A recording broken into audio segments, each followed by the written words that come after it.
Okay, welcome to the next project on the channel, and I don't usually do unboxings, but for this kit I've decided that it deserves an unboxing. So let's get straight on. As you can see, there's nothing on this bench, but if we go over to the other camera, you can see that we've got an extra bench put up ready for this project. So let's take a closer look. Okay, as you can see, the project in question is the bucket wheel excavator 289, and I'll just show you the box art. You can see, and we'll take a look inside.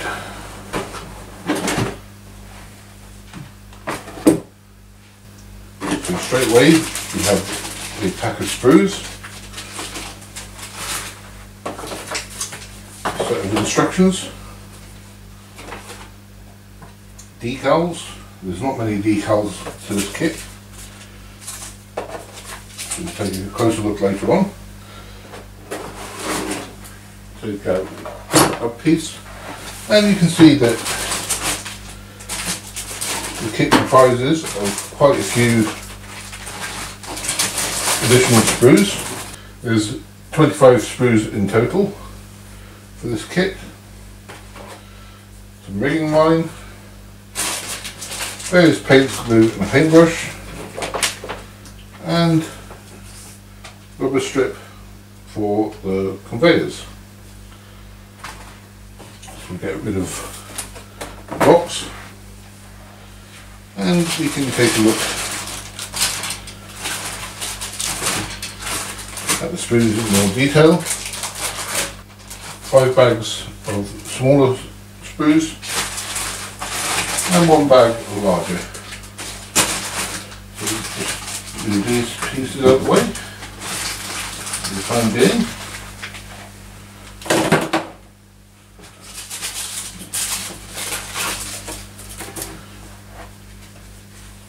And I've already gone ahead and made a copy of the instructions,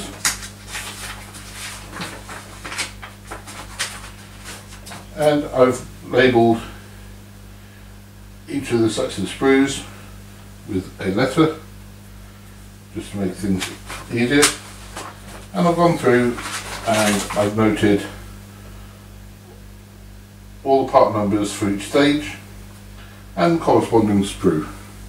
That way it'll make parts easier to find and we can be more organised. So I'll put that to one side.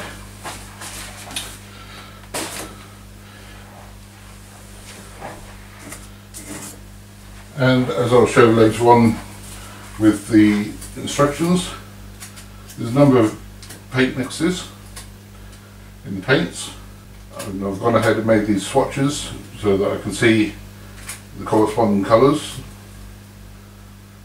for when I'm mixing. So we'll go ahead and we'll lay out these sprues.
Okay, so now we've got all the screws laid out.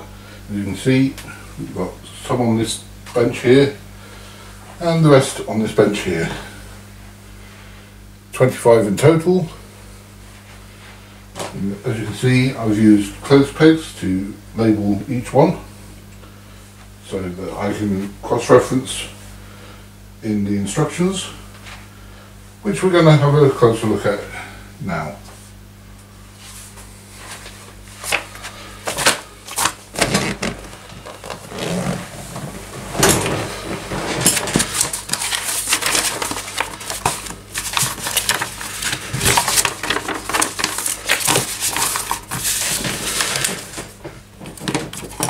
And as you can see, we've got two sets of instructions, the ones that came with the model and the ones I printed out myself. So I'm just going to put the ones that came with the model to one side for just a moment, so we can take a look at the ones that I printed out.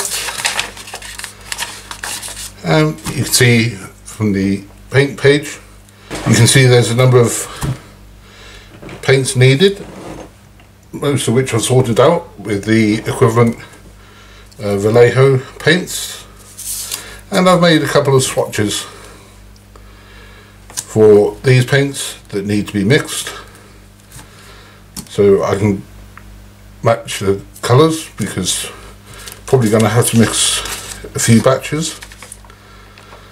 And moving on, you can see I've labelled all the sprues. There's a number of pieces that aren't needed. And for each stage, I've got the part numbers and the corresponding sprue.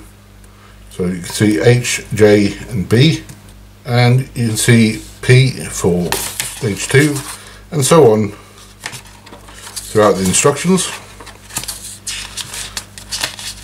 Also in the instructions, it tells you where the decals need to be placed, and it also shows that some of the painting is dry brushing.